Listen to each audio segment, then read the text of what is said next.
Good morning all of you. आप लोग serology में इससे पिछले वाला जो लेक्चर्स था हेट्रोफिल एग्लूटिनेशन टेस्ट के बारे में मैंने बताया था कि what is the heterophile agglutination test क्या होते हैं। और हेट्रोफिल के टॉपिक में मैंने आप लोगों को बोला था कि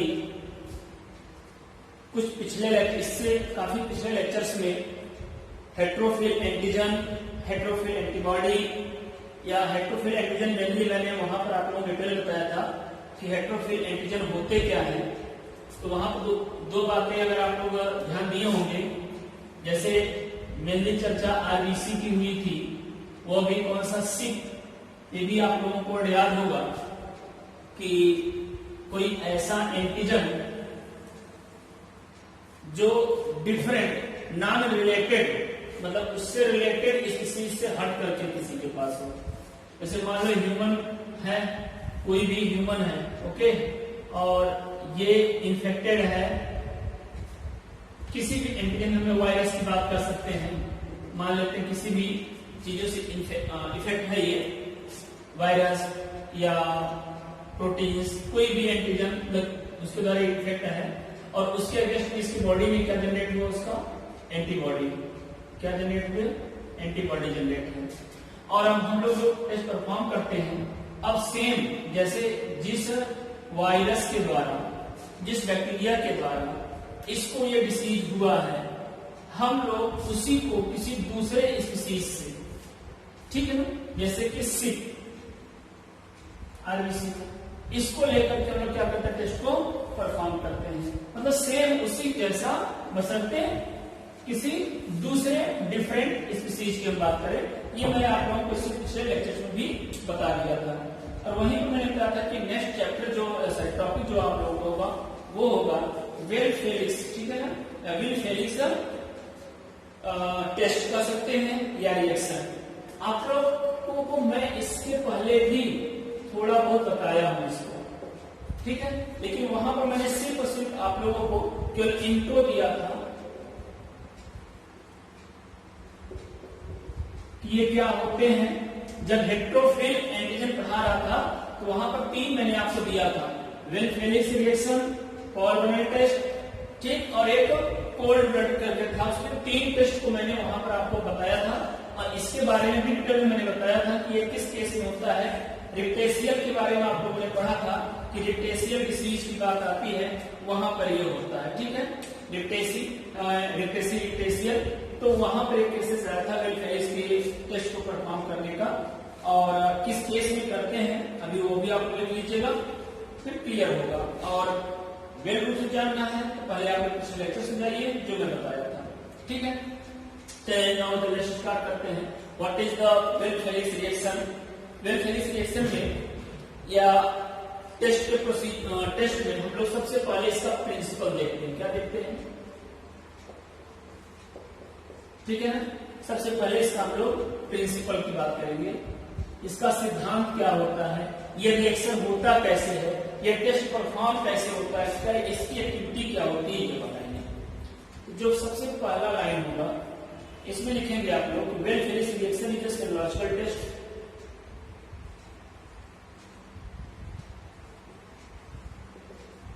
well Felix reaction is a serological test. क्या होता है ये, सेरोलॉजिकल टेस्ट होता है for detecting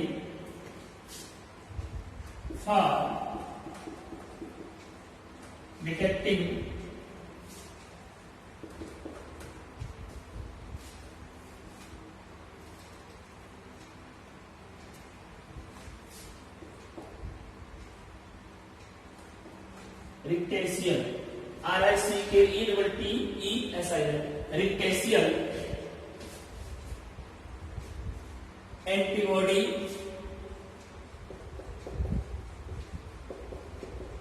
in the serum of patient, serum of patient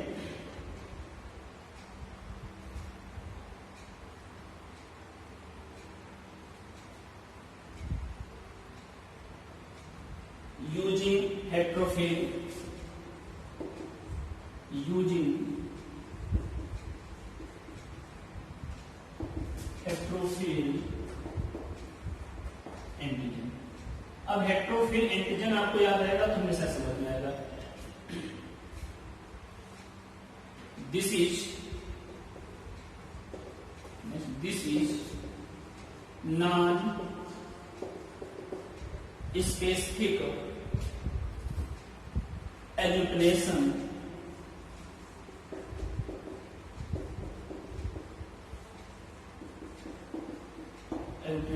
reaction. एक लाइन और लिखिए, antibodies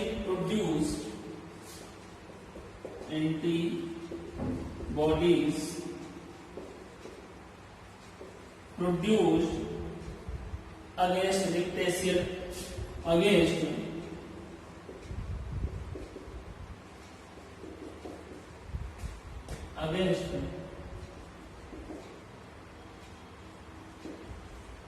ठीक है, rickettsia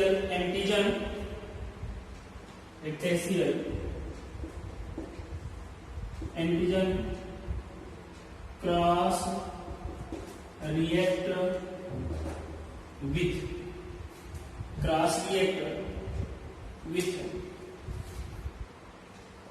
OX19, एक ये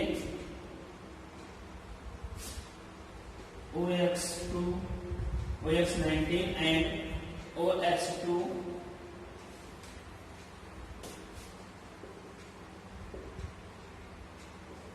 strains of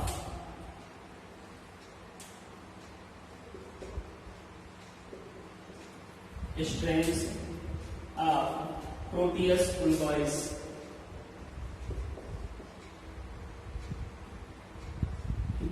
Proteus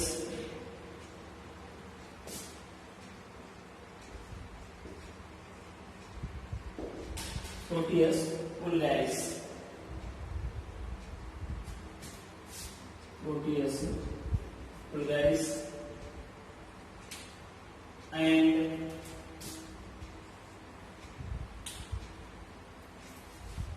OXK strains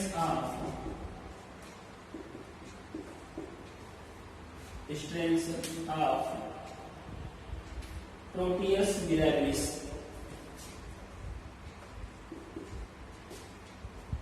Proteus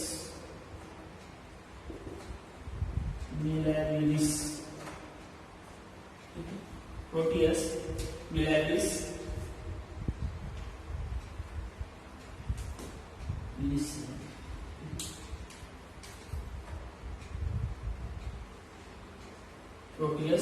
mirabilis.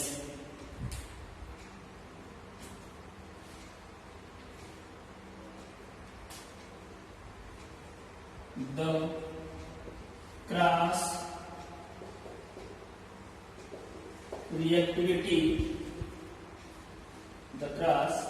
reactivity between some strain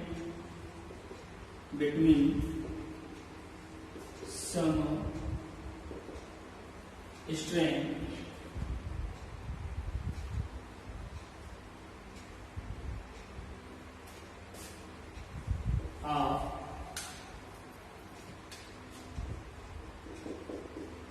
rickettsia, strain of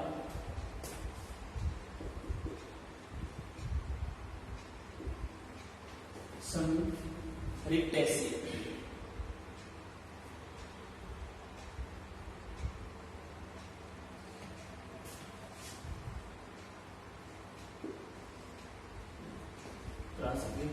Rickettsia and Proteus is observed from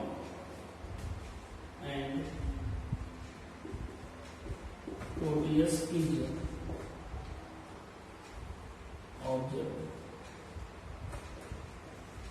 observed from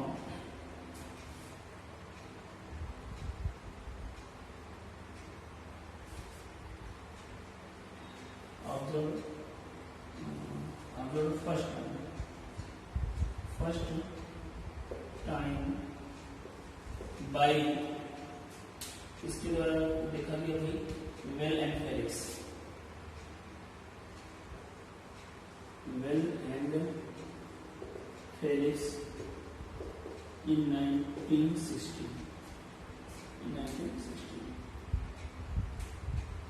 and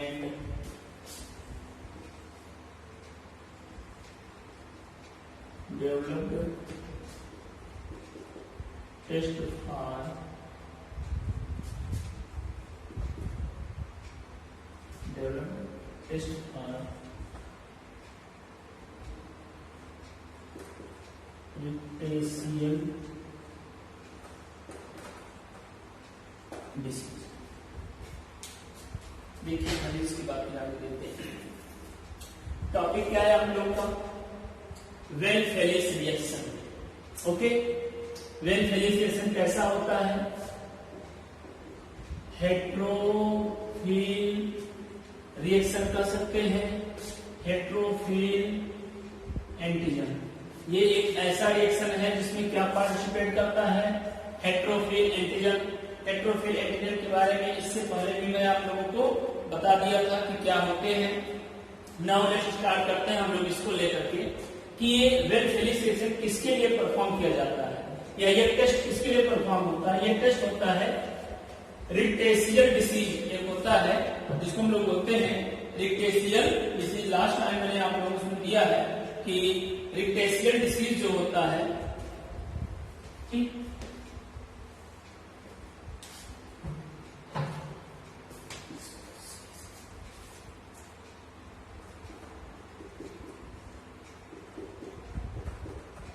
रिक्टेशियल disease, ठीक। Well Felix reaction perform होता है किसके लिए? रिक्टेशियल disease के लिए। रिक्टेशियल disease होता क्या है? रिक्टेशिया रिक्टेसी, रिक्टेशिया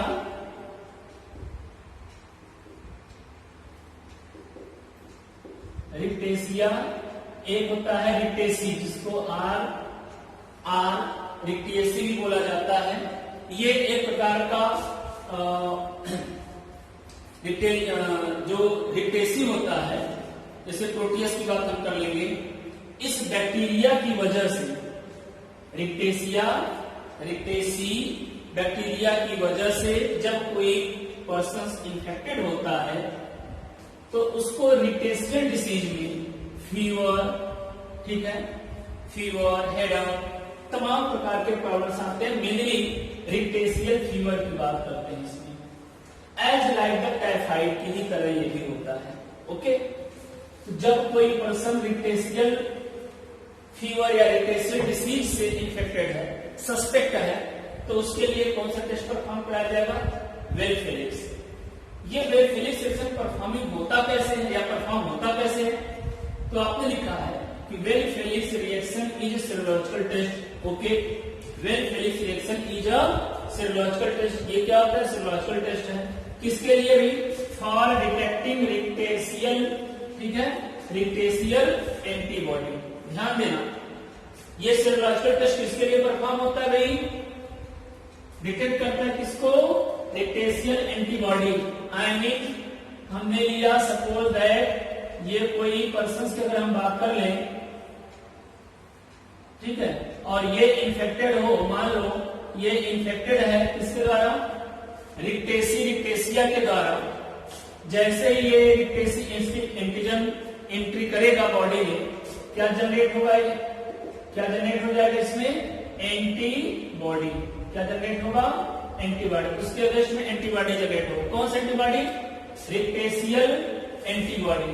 अब हम टेस्ट को परफॉर्म जब इसके द्वारा करेंगे तो हम लोग इसके जो ह्यूमन है इसके सीरम में देखेंगे कि कहीं रिक्टेशियल एंटीबॉडी है या नहीं है। अगर रिक्टेशियल एंटीबॉडी होगा तो टेस्ट पॉजिटिव आएगा, नहीं होगा तो टेस्ट क्या होगा? निगेटिव आएगा। इसी बेस पर है। तो अब यहाँ जो क्वेश्चन उठता है कि क्या हम रिक्टेसी जो यहाँ पर प्रेजेंट है, जो रिक्टेसिस के अंदर एंट्री किया है, क्या वही एंटीजन यूज करेंगे? नहीं, उसी के जैसा सेम बट डिफरेंट स्पीसीज का भी आगे मिलेगा हमको। ये तो लाइन हुआ कि वेल फेलिस रिएक्शन में हम लोग किसको परफॉर्म करते हैं? वेल फेलिस रिएक्शन में हम लोग रिक्टेशियल एंटीबॉडी को क्या करते हैं? डिटेक्ट करते हैं। इसमें in the serum of the patient, in the serum of the patient using heterophile antigen, मतलब हेट्रोफिल एंटीजन का यूज करके किसी रिक्टेशियल एंटीबॉडी, किसी पेशेंट में रिक्टेशियल एंटीबॉडी को हम लोग डिटेक्ट करते हैं। आई मीन कोई पेशेंट रिक्टेशिया से इंफेक्टेड है तो हम लोग क्या करते हैं? उसके सीरम में टेस्ट लगाते हैं। कौन सा? वेल फेलिस टेस्ट के माध्यम से उसके सीरम में चेक करते हैं कि कहीं इसके सीरम में रिक्टेशियल एंटीबॉडी प्रेजेंट है या नहीं। ओके, तो क्वेश्चन ये उठता है कि वेल फेलिस रिएक्शन में कौन सा एंटीजन यूज करते हैं? हेट्रोफिल एंटीजन यूज करते हैं। हेट्रोफिल आ जाए तुरंत समझ जाओ कि डिफरेंट स्पीशीज की हम बात कर रहे हैं। तो किस केस में? रिक्टेशियल एंटीबॉडी को लेते हैं। चलिए अच्छा ठीक है। This is non specific elimination reaction, ये याद रखना, स्पेसिफिक एलिमिनेशन रिएक्शन नहीं होता। कि स्पेसिफिक वाले मैंने बताया था ना कि एकदम फिक्स जो दो वाली बात आया था वहां पर, स्पेसिफिक और नॉन स्पेसिफिक की बातें मैं इससे पहले भी बता चुका हूं। तो याद रखना ये नॉन स्पेसिफिक एलिमिनेशन रिएक्शन होगा। स्पेसिफिक एलिमिनेशन होगा, कैसा होगा? नॉन स्पेसिफिक होगा, मतलब फ्लुक्लेशन भी आएगा। शायद दोनों केस आगे बढ़ेंगे। आगे अगर हम देखते हैं antibody produce against rickettsial antigen, ध्यान देना, जब रिक्टेशियल एंटीजन मतलब कोई रिक्टेशिया का वायरस या बैक्टीरिया हमारी बॉडी में एंट्री किया, जब ये एंट्री करता है किसी रूप में, एंटीजन को बहुत पहले मैं बता चुका हूं, जैसे ये एंट्री करेगा इस रिक्टेशियल एंटीजन के अगेंस्ट में हमारी बॉडी क्या प्रोड्यूस करेगी? एंटीबॉडीज। यही है, antibodies produced against rickettsial antigen. Rickettsial antigen के अगेंस्ट में जो एंटीबॉडी प्रोड्यूस हुआ है क्रॉस रिएक्ट विथ, अब किसके साथ वो क्रॉस रिएक्ट होता है? ध्यान देना, आई मीन रिक्टेशियल एंटीजन की वजह से जो हमारे बॉडी में क्या जनरेट हुआ? रिक्टेशियल एंटीबॉडी, वो रिक्टेशियल एंटीबॉडी क्रॉस रिएक्ट होता है किसके द्वारा? OX19 and OX2। OX19 and OX2 ये एक प्रकार के एंटीजन होते हैं, याद रखना, एंटीजन जिसको बोलते हैं। तो OX19 and OX2 strains of Proteus vulgaris, ध्यान देना, OX19 एंड OX2 किसका होता है? Proteus vulgaris. और हम लोग टेस्ट किसके लिए लगा रहे हैं भाई? रिक्टेशिया रिक्टेसी, किसके द्वारा? रिक्टेशिया रिक्टेसी। क्लियर समझ में आया? तो रिक्टेशिया रिक्टेसी के द्वारा आप इन्फेक्टेड हो, लेकिन आपको जो आपका टेस्ट परफॉर्म कराया जा रहा है उसके लिए हम लोग लेके आ रहे हैं प्रोटियस वुल्गारिस। देखो है ना डिफरेंट स्पीशीज। तो कहने का मतलब ये होगा कि जब कभी रिक्टेशिया बैक्टीरिया एंट्री किया बॉडी में एंटीजन के रूप में, हमारी बॉडी उसके अगेंस्ट में क्या जनरेट किया? एंटीबॉडी। अब उस एंटीबॉडी को हम लोग क्रॉस रिएक्ट करके चेक करते हैं किसके द्वारा? हेट्रोफिल एंटीजन। तो अगर हेट्रोफिल एंटीजन है तुरंत हम लोग कहां जा रहे हैं? क्या ले रहे हैं? रिक्टेशियल एंटीजन को न लेकर के हम लोग किसको लेते हैं? प्रोटियस वुल्गारिस को। तो प्रोटियस वुल्गारिस के दो स्ट्रेन, कौन सा? OX19 एंड OX2, जो कि किसके स्ट्रेन होते हैं? प्रोटियस वुल्गारिस के। और किसको लेते हैं? OX के स्ट्रेन, किसका? प्रोटियस मिलाबिलिस। मतलब रिक्टेशियल को चेक करने के लिए हम लोग दो अलग लिए, एक प्रोटियस मिलाबिलिस और एक प्रोटियस वुल्गारिस। इनके क्या ले लेते हैं? ध्यान देना, इनका एंटीजन हम लोग ले लेते हैं। अब इन्हीं तीनों एंटीजन का पेशेंट के सीरम से क्रॉस रिएक्शन कराते हैं। क्लियर? क्रॉस रिएक्शन करेगा तो क्यों करेगा? क्योंकि जो ये एंटीबॉडी जनरेट हुआ है रिक्टेशियल का, तो सेम टू सेम उसी के जैसा किस पर होता है? प्रोटियस वुल्गारिस पर, लेकिन ये एक ही स्पीशीज का नहीं होता, इसलिए ऐसा चेंज है। क्या हो गया? ये हेट्रोफिल एंटीजन है। चलो देखते हैं। Strains of Proteus mirabilis, the cross reactivity between some strain of rickettsiae, मतलब रिक्टेसी की जो कुछ स्ट्रेन होते हैं जब उसका क्रॉस रिएक्शन कराते हैं, एंड किसके साथ? प्रोटियस। देखो यही बात है ना, रिक्टेसी एंड प्रोटियस, जब ये दोनों आपस में क्रॉस रिएक्शन करते हैं, इज ऑब्जर्व फर्स्ट टाइम, पहली बार किसके द्वारा देखा गया? वेल एंड फेलिक्स के द्वारा। किसके द्वारा देखा गया भाई? वेल एंड फेलिक्स के द्वारा 1916 में। एंड डेवलप्स, और इन्हीं लोगों ने क्या किया? डेवलप किया एक टेस्ट जिसको बोलते हैं Weil Felix reaction, Weil Felix test. किसके लिए? रिक्टेशियल डिसीज के लिए। तो ध्यान से दो बातें समझ में आई कि रिक्टेशियल डिसीज में हेट्रोफिल एंटीजन यूज किया जाएगा। वो हेट्रोफिल एंटीजन क्या रहेगा आप लोगों का? प्रोटियस वुल्गारिस का OX19 and OX2 and Proteus मिलाबिलिस का OXK। ये दो तीन चीजें याद रखना, आगे जो प्रोसीजर पढ़ेंगे, स्टेप पढ़ेंगे तो वहां इन सब का यूज होगा। ठीक, इतनी लाइनें पहले यहां पर हुआ, इसके बाद भी कुछ लाइनें और है, नोट करिए आप लोग, इसी प्रिंसिपल में ही रहेगा।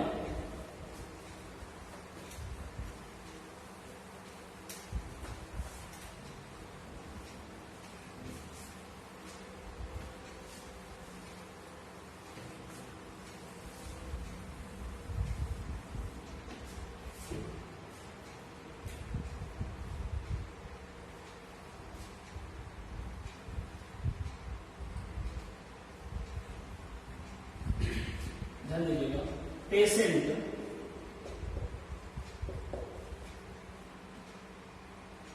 इन्फेक्टेड विथ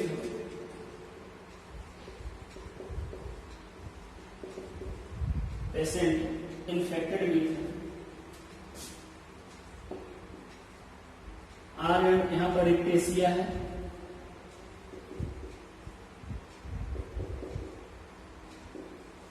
ठीक है, rickettsia,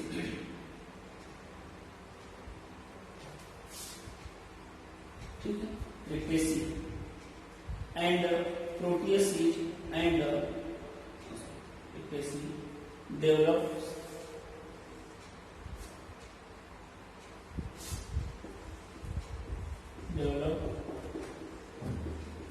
antibody which is reactive to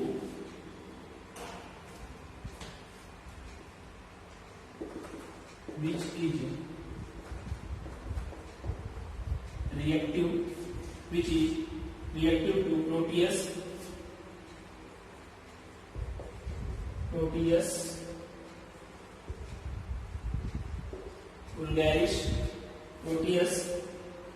vulgaris OX19 and कौन था OX19 and OX2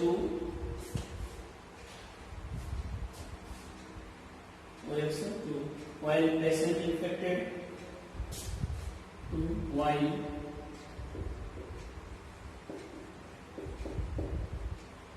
patient infected are rickettsia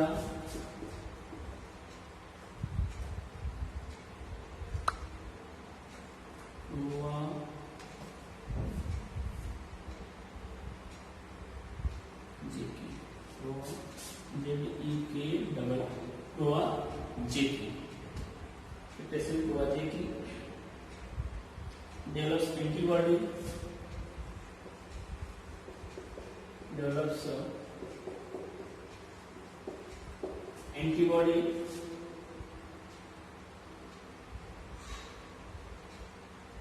which is reactive to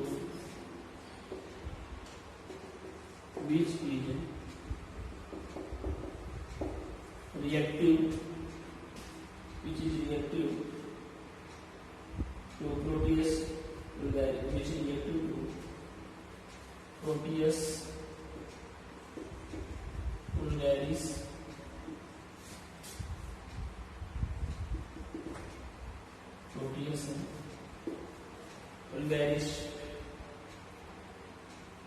OX19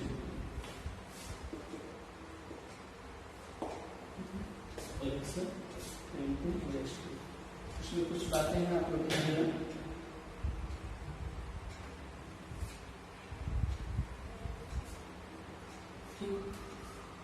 एक लाइन और है जिसमें आपको बताते हैं।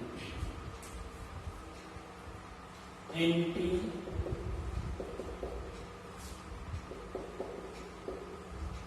रिक्टेशियल एंटीबॉडीज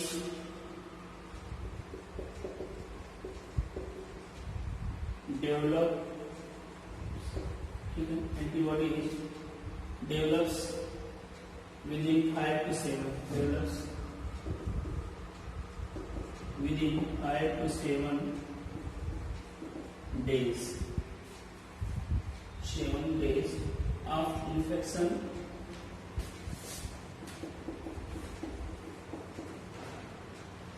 infection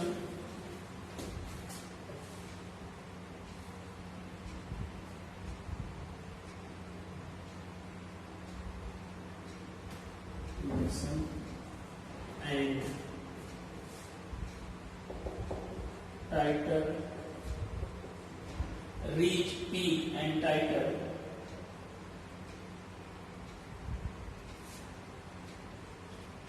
reach peak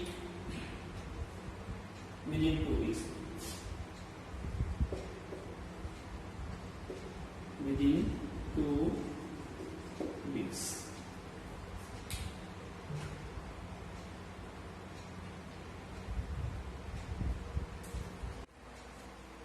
आप लोग इसमें एक नोट लिखिए जो कि इंपॉर्टेंट है इसी टेस्ट से रिलेटेड. नोट में रहेगा कि serum of patient serum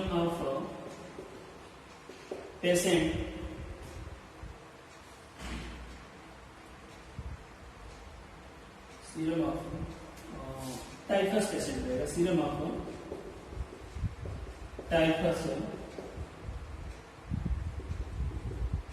serum of typhus patient agglutinated in presence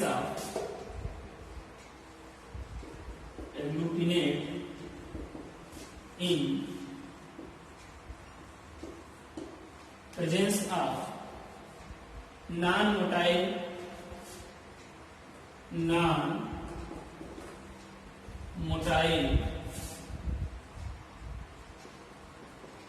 Proteus vulgaris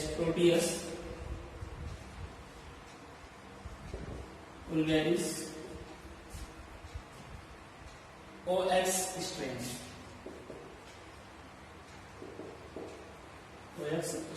okay, देखिए क्या है वेल फेलिस रिएक्शन में पूरे टॉपिक में जो प्रिंसिपल की वर्ड चला, प्रिंसिपल मैंने आपको सबसे पहली लाइन क्या दिया कि Weil Felix reaction is the serological test. ये क्या होता है? सेरोलॉजिकल टेस्ट होता है जिसमें हम लोग इसको डिटेक्ट करते हैं रिक्टेशियल एंटीबॉडी.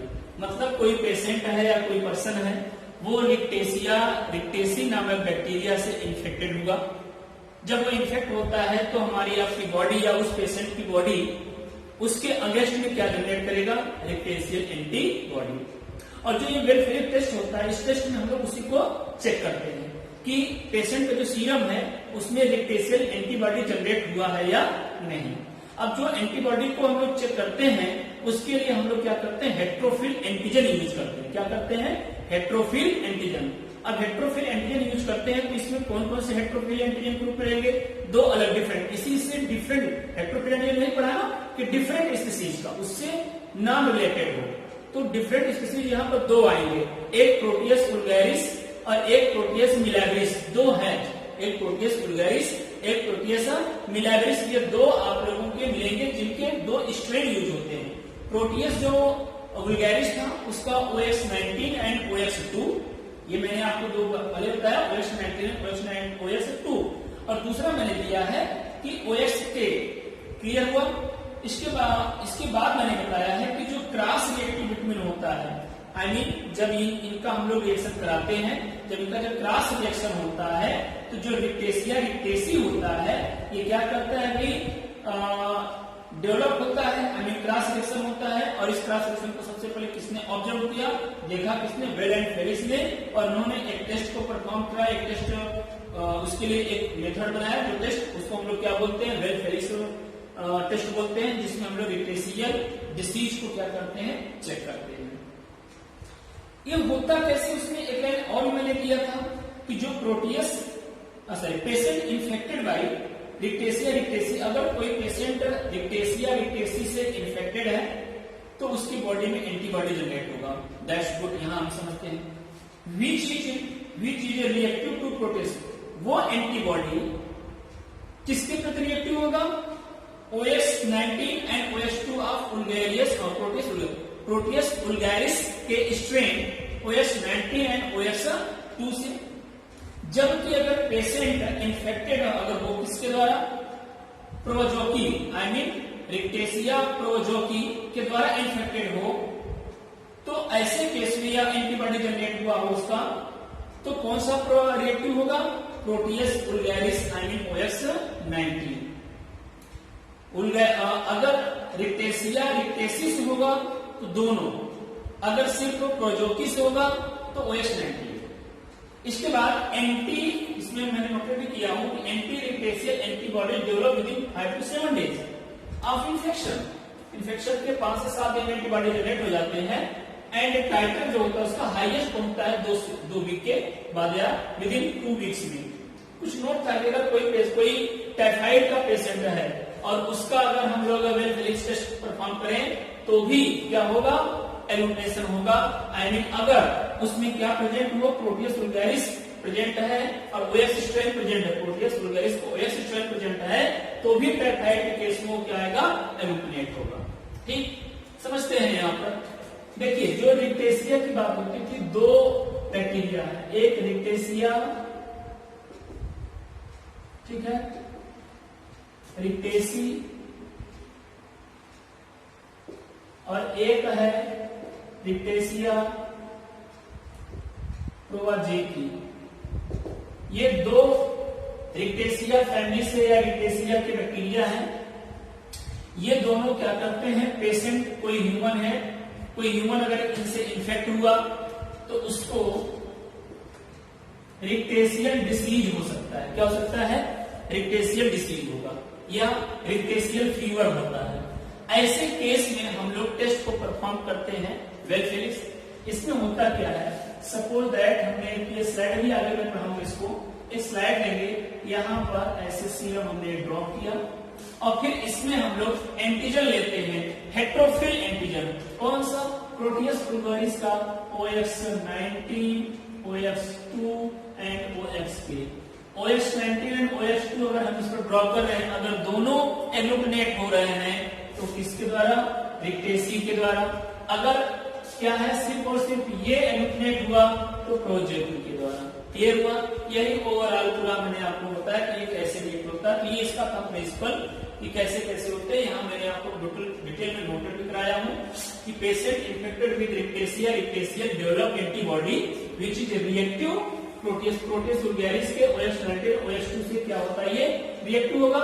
जबकि अगर पेशेंट रिक्टेशिया प्रोजोकी से अगर इन्फेक्टेड है या इसके अगेंस्ट एंटीबॉडी जनरेट हुआ है तो कौन सा होगा, प्रोटियस वुल्गारिस का OX19। ठीक, ये तो हुआ आप लोगों का प्रोसीजर, प्रिंसिपल, ये कैसे हो रहा है, इसी का आप लोग नोट कीजिए।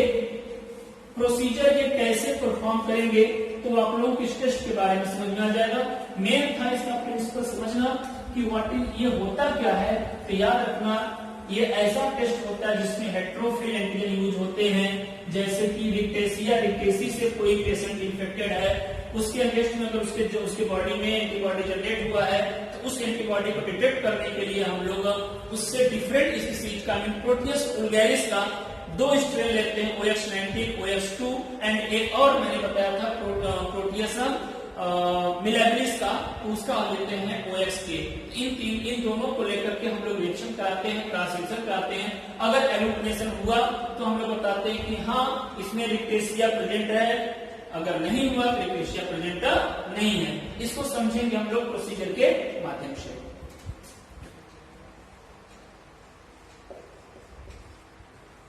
प्रोसीजर, ठीक है, प्रोसीजर लिखिएगा। When Felix test can be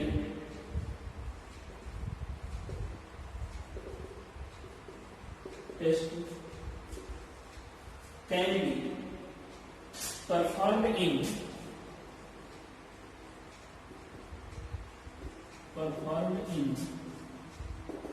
slide and test tube। इसको याद रखना, 2 मेथड से हम लोग परफॉर्म कर सकते हैं, स्लाइड में भी और टेस्ट ट्यूब मेथड से भी। ओके, तो जो सबसे पहला रहेगा फर्स्ट नंबर स्लाइड मेथड, इसमें क्या करते हैं, स्टेप याद रखना आप लोग क्लियर होगा। फर्स्ट स्टेप में place 50 to 100 microlitre of patient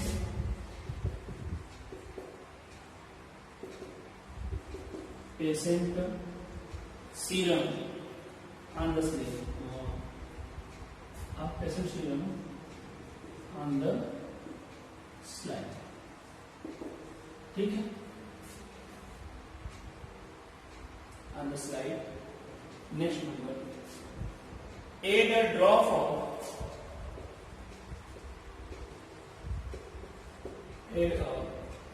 of desired antigens,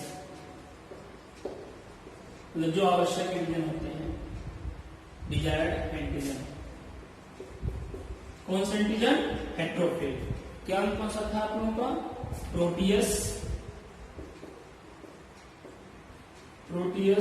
OX19 अथवा OX2 अथवा OX3, ठीक है।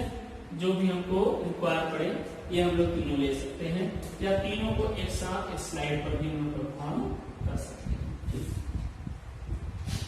ओके, नेक्स्ट इसके बाद क्या करते हैं हम लोग? मिक्स द सस्पेंशन बाय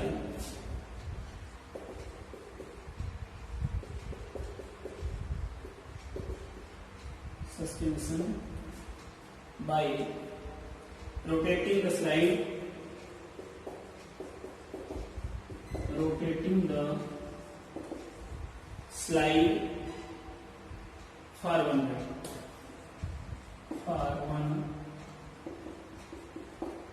ठीक।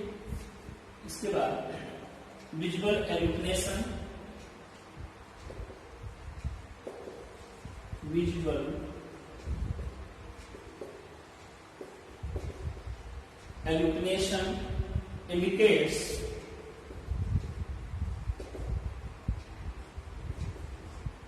indicates the positive test, indicate the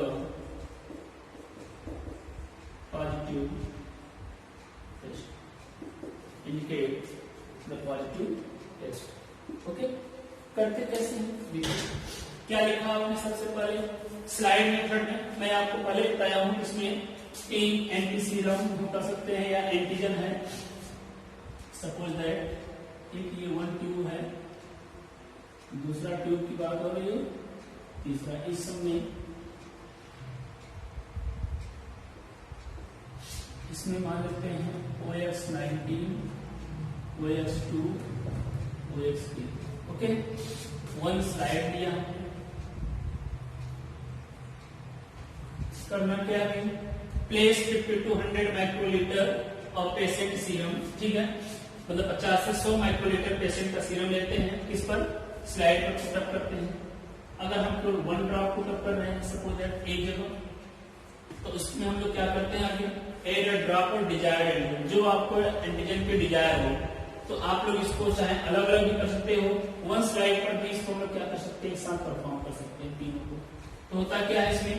1 drop OX19 use कर सकते हैं, OX2 यूज कर सकते हैं और OX ड्रॉप यूज कर सकते हैं। तो हम इसके बाद क्या करते हैं? इसको मिक्स करते हैं और देखते हैं एल्यूमिनेशन। अगर एल्यूमिनेशन हुआ, mix the suspension by rotating the slide for 1 minute, 1 minute rotate करते हैं। Visual agglutination indicate the positive test.